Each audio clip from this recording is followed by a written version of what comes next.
ये हमें अपने हुलिये बदल लेने चाहिए, बिल्कुल यहूदी हो जाना चाहिए, हमें अपने कलमा भी पढ़ना छोड़ देना चाहिए, क्योंकि वहाँ पे मुसलमान होने के ऊपर ही मसला है। सब कुछ उनके ताबे कर दें और हालेलुया गाना शुरू कर दें, जाके चर्चों में डांस शुरू कर दें। मतलब आपने तो जो सिरा पकड़ा है उसके बाद तो एक एक करके आपने सब कुछ ही खत्म कर देना है।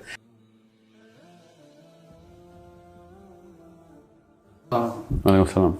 अच्छा, ये सूरह नूर में हमारे पास हुक्म आया पर्दे का, तो बड़ा डिटेल में आया, यानी शुरू से लेके एंड तक हर चीज़ डिस्कस होगी उसके अंदर। तो अब ये मौलवी ने जो है ना, बीच में एक नया शोशा, यानी कहीं और से एक हुक्म है जो कि एक स्पेसिफिक सिचुएशन के लिए था, जो ज़ाहिर अल्लाह ने अगर वो पर्दे के अंदर रखना होता तो वो भी इस पूरे डिस्कोर्स के अंदर यहाँ पे रखता। तो वो स्पेसिफिक हुक्म जो है वो उन्होंने उठा के यहाँ पे फिट कर दिया है, चेहरे को कवर करने वाला। तो ये क्या वजह, मतलब ये क्यों इस तरह से हुआ? आपके सवाल के अंदर दो सवाल हैं। एक तो क्या अल्लाह ताला की कुरान पाक के अंदर जहाँ जहाँ वे जिस चीज़ के बारे में हकाम हैं वो क्या अलग से ट्रीट किए जाएं, या जिस चैप्टर को अल्लाह ताला ने खुद शुरू किया है उस चैप्टर को जहाँ पे भी हम ख़त्म कर रहे हैं, अल्लाह ताला ख़त्म कर रहे हैं, तो उसके अलावा उस चैप्टर के बारे में कोई भी आयत है तो उसको फिर हम उसमें शामिल ना करें।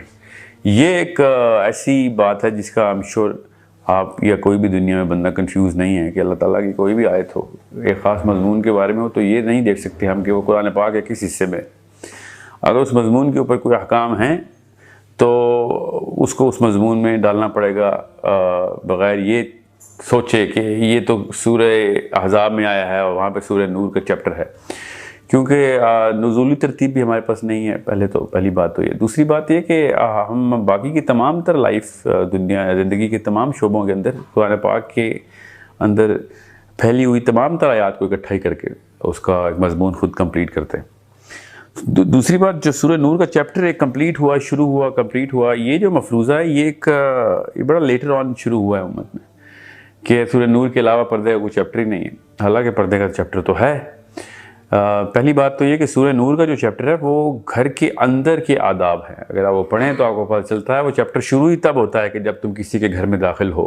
उसके बाद फिर महरम कौन है, नॉन महरम कौन है, ना महरम कौन है, और फिर बिल्कुल बाहर के बंदे के साथ ख़वातीन का किस तरीके का पर्दा होगा, घर के अपने मर्द हजरात जो कि ख़ावंद के आगे से रिश्तेदार हैं उनके साथ क्या रवैया होगा पर्दे का, वो वाला चैप्टर डिस्कस हुआ है। जैसे ही सूरह अहज़ाब की बारी आएगी तो वो खुद ही समझ आ जाती है कि वहीं से समझ आ जाती है कि वो जब औरत घर से बाहर निकलेगी तो उसके साथ पर्दे का क्या इंतज़ाम करना है।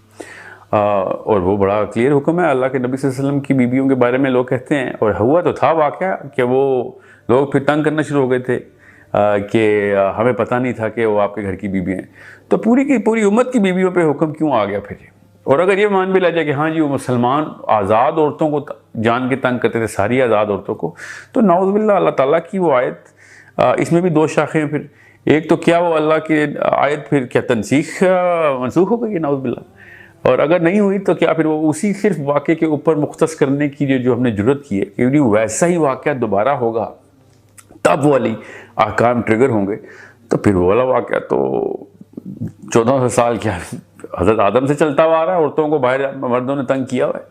वो तो बाद में मुसलमानों को पहचानना ना पहचानने के ऊपर इतना कोई कॉम्प्लिकेशन, ये दिमाग की अपनी एक कॉम्प्लिकेशन है जो खुद क्रिएट करनी चाहे कोई बंदा तो हो कि नहीं वो मुसलमान अगर औरत होगी तो वो वाले लोग, उस तरह के लोग बाहर पाए जाएंगे जो कि आपको गैर मुस्लिम समझ के छेड़ेंगे, इसलिए सिर्फ उन लोगों के होते हुए मुसलमान औरतों ने मुंह को कवर करना है।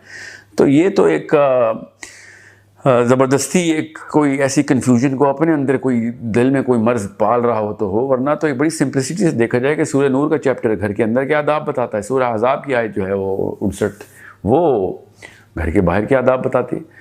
और हुक्म भी ऐसे ही आया कि आए नबी अपनी बीवियों और बेटियों से कह दो और मुसलमानों की बीवियों और बेटियों से कह दो कि जब घर से बाहर निकलें तो फिर उनके पर्दे के आदाब क्या हैं। सो ये जो, और अगर आप समझ लें कि सूरह नूर ही है, सिर्फ इसके अलावा कोई पर्दा नहीं है, तो फिर आप मुझे बताएं बाकी के आदाब कहाँ हैं? मतलब फिर तो सतर ज़ाहिर उसमें तो सतर का कॉन्सेप्ट ही क्लियर नहीं होता कि औरत का कौन कहाँ पे क्या क्या चीज़ें उसने यहाँ करनी है क्या नहीं कर सकती। स्पेशली घर के बाहर।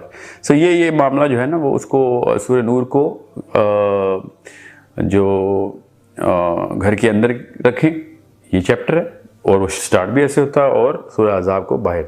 According to the tilt of the human beings, जिस तरीके से गुनाह का दौर शुरू हुआ और बढ़ते से बढ़ता जा रहा है, तो हमें तो कॉन्सेप्चुअली सबसे पहले हमें सूरह अहज़ाब की तरफ रुजू करना चाहिए कि यार उस वक्त तो इक्का दुक्का ऐसा वाक़या होगा, अब तो रोज़ होता है।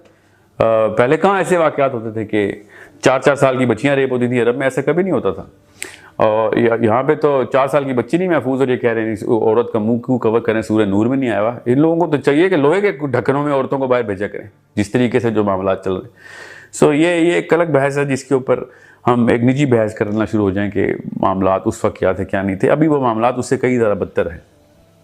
रही बात आपके सवाल की, तो वो चैप्टर इंडोर्स और आउटडोर्स के अलग अलग है। अच्छा, ये जो आपने बात बताई है ये बड़ी अजीब आपने बताया कि इनडोर पर्दा और है और आउटडोर का पर्दा और है। ये तो किसी मौलवी ने भी आज तक किसी से ये बात नहीं सुनी उनसे। तो ये बड़ा नया एक आपने कॉन्सेप्ट निकाला है और मामले को और कॉम्प्लिकेट कर दिया। और दूसरा मेरा सवाल आपसे ये है कि अगर पर्दा सिचुएशनल था बाहर का, कि वो हैरेसमेंट थी और उसकी वजह से वो कर रहे थे, तो अब तो पर्दे के अंदर भी औरतें हरास होती हैं, बाहर पूरा निकाब करके भी फिर भी हरास होती हैं, बल्कि बाहर के मुल्क में तो निकाब वाली ज़्यादा हरास होती है। वो मिनी स्कर्ट में जाए तो फिर हरास शायद ना हो, लेकिन निकाब में तो ज़्यादा वहाँ पे जो इस्लामोफोबिया है बिल्कुल, वो तो उल्टा उसको और ज़्यादा हरास करते हैं, तो फिर उसको तो उतार देना चाहिए। बिल्कुल।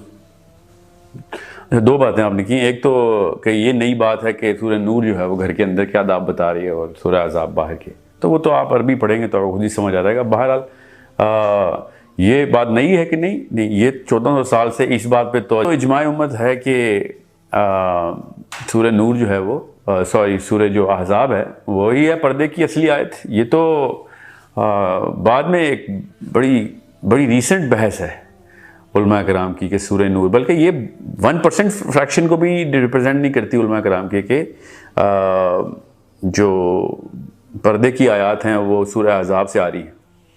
जो पर्दे के अहकाम हैं वो सूरह अहज़ाब को उसमें शामिल ना किया जाए। और ये जो आपने कहा कि जो सिचुएशनल हैज़र्ड जो है वो अभी बड़ा रीसेंट डेवलपमेंट ये है कि जो पर्दा करेगी वो ज़्यादा हरास होगी तो उसको पर्दा ही उतार देना चाहिए। पहली बात तो हरास मुसलमान औरत जो है वो यही तो वो केस कर रहे हैं कि हरास होती है इसलिए वो पर्दे की आयत उसके ऊपर फिट करनी है आपने। सूरह अहज़ाब तब ट्रिगर करें जब हरासमेंट हो रही हो, ठीक है। तो अगर आप ये खुद ही मान रहे हैं कि आप तो मुसलमान औरत हरास ही हो रही है तो फिर तो यकीनन हो गया सूरह अहज़ाब का ही दौर आ गया, इसका मतलब है। ये तो आपने खुद ही बता दिया आप तो मुसलमान औरत पहचानी जाएगी तो हरास होगी, ठीक है। तो इसका ये मतलब थोड़ी है कि वो पर्दा उतार दे। इसका मतलब ये है कि आप वो वाला दौर अक्रॉस द बोर्ड आ चुका है कि एटलीस्ट वेस्ट में तो आ चुका है कि अगर आप निकाब में जाएंगी और पहचानी जाएंगी कि मुसलमान हैं तो फिर आप उस औरत को हरास किया जाएगा। इस मौके के ऊपर नाउज़ बिल्लाह ये है वो निकाल लीजिए तो जी के चूँकि हरासमेंट वाज द केस, सो अब औरतें नंगी हो जाएं, सो बच जाएंगी। सो इसका मतलब है कि हम एक विशियस सर्कल के अंदर चले गए हैं। इसीलिए तो मैं चाह रहा था कि इस जरा को शुरू ही ना किया जाए कि अल्लाह ताला की एक आयत किसी एक मौके के ऊपर फिट कर देनी। अब वो मौका इस लेवल पे आ गया कि वो मुसलमान मुंह के बल गिरेंगे अगर इन्होंने ये सोचा कि हरासमेंट की वजह से पर्दा आया था, अब हरासमेंट बढ़ गई है तो पर्दा उतार दें। मतलब this is a logic beyond illogical. मतलब ये वाला लॉजिक किसी भी जगह के ऊपर आप ठहरा के कोशिश करें बाकी किसी काम पे कि जी चूँकि मुसलमानों को इसराइल मारना शुरू हो गया तो जहाद बंद कर दें। मतलब ये बिल्कुल वही बात आपने की, क्योंकि जैसे उन्होंने आप गन्ने डालनी है तो हमने चूंकि गन्ने उठाई थी तो जहाद शुरू हो गया था हमारे खिलाफ। आप चूंकि वो एटम बम ले आए तो हमें चाहिए कि हम बंदूकें फेंक दें। बिल्कुल लिटरली ये वाला लॉजिक है इसके ऊपर। और इस्लाम के 0 से लेके 100 तक तमाम अहकाम लें, उसके ऊपर ये लॉजिक लगाएं तो हमें तो बिल्कुल ही कहानी ख़त्म कर देनी चाहिए। हमें अपने हुलिये बदल लेने चाहिए, बिल्कुल यहूदी हो जाना चाहिए, हमें अपने कलमा भी पढ़ना छोड़ देना चाहिए क्योंकि वहाँ पर मुसलमान होने के ऊपर ही मसला है। सब कुछ उनके ताबे कर दें और हालेलुया गाना शुरू कर दें, जाके चर्चों में डांस शुरू कर दें। मतलब आपने तो जो सिरा पकड़ा है उसके बाद तो एक एक करके आपने सब कुछ ही ख़त्म कर देना है। तो ये तो हमें स्टैंड लेना पड़ेगा कि अगर हम हरास हो रहे हैं तो हमें दुगना इस्लाम प्रैक्टिस करना पड़ेगा। एटलीस्ट अपने ईमान की तकमील तो करें। मुझे तो पता है इज्तिमाई तौर पे तो नहीं करते मुसलमान, मगर ये बात तो पक्की तय है कि अगर आप ये मानते हैं कि हाँ मुसलमान देख के हरास होते हैं अब कि वो मुसलमान पहचाना जाए, तो फिर तो आप ही का मुकदमा आप ही के सर पे आता है कि फिर तो इस सूरह अहज़ाब ही के ऊपर पर्दा फिट करना पड़ेगा हमें कि जो अहकाम सूरह अहज़ाब के आए हैं फिर हमें वो लेने पड़ेंगे। बिकॉज आपने कहा एक तरफ कि वो सिचुएशनल आयत थी और एक तरफ साथ ये बता रहे हैं कि सिचुएशन अब बिल्कुल अफ्रीका में भी वही है, अमेरिका में वही है, एशिया में वही है। तो फिर तो सूरह नूर छोड़ें, फिर सूरह अहज़ाब की तरफ ही आए।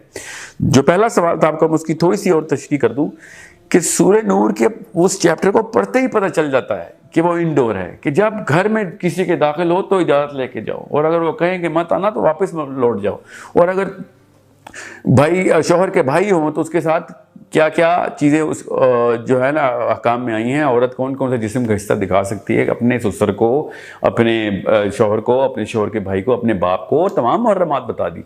उसको सामने की बात है कि ये घर के अंदर की बात हो रही। और अगर यही लोग बाहर खड़े होंगे तो फिर दायरा ये वाले काम नहीं चलेंगे, क्योंकि बाहर फिर वो वाला बंदा भी होगा जिसको इजाज़त चाहिए थी घर में आने की, समझ रहे? क्योंकि एक दो उसको इजाज़त मिल गई और वो, मैं फॉर एग्जांपल मेरा भाई आता है घर में तो मेरी बेगमों के ऊपर कोई और अहकाम का इतलाक होता है, वो देवर है उनका। मगर मेरा दोस्त आ जाता है तो उसके ऊपर फिर वही सूरह अहज़ाब की आयतें लगती है फिर, क्योंकि अब वो बाहर का बंदा आ गया। अब मेरे भाई, मैं और मेरे अब्बा जी और मेरी बेगम के अब्बा जी साथ ले घर से बाहर निकलते हैं तो हम 4 बंदे तो नहीं है ना खाली, तो वो वहाँ पे सूरह नूर प्रैक्टिस करते रहिए, क्योंकि मेरे तो घर वाले साथ हैं, वो बाकी के लोग भी तो साथ हैं, उनके साथ तो कोई ऐसा हुक्म नहीं है सूरह नूर में। सूरह नूर में अगर ऐसा कोई एक भी रिश्ता बताया गया कि ना महरम है, बिल्कुल ही ना महरम है, बिल्कुल दोस्त यार है शौहर के, या फिर थर्ड कजन्स हैं, उसके ऊपर फिर सूरह नूर के अंदर कोई रिश्ता निकाल के देते हैं तो मैं कह दूंगा हाँ वो भी आउटडोर है, ठीक है। वो सारे के सारे घर के रिश्तेदारों की बात हो रही है कि आप औरत जब घर में होगी तो ज़ाहिर मर्द तो होंगे, उसके ससुर होगा, उसका शौहर होगा, उसका शौहर के भाई होंगे, अपना जो भाई अपने अब्बू के सामने उसने क्या किस तरीके से रहना है, अपने जीनत क्या चीज़ है जो दिखा सकती है क्या नहीं दिखा सकती। This is a very natural disposition. इसको पढ़ते ही नेचुरली इंसान को पता चलता है कि यार घर के अंदर क्या आदाब की बात हो रही है।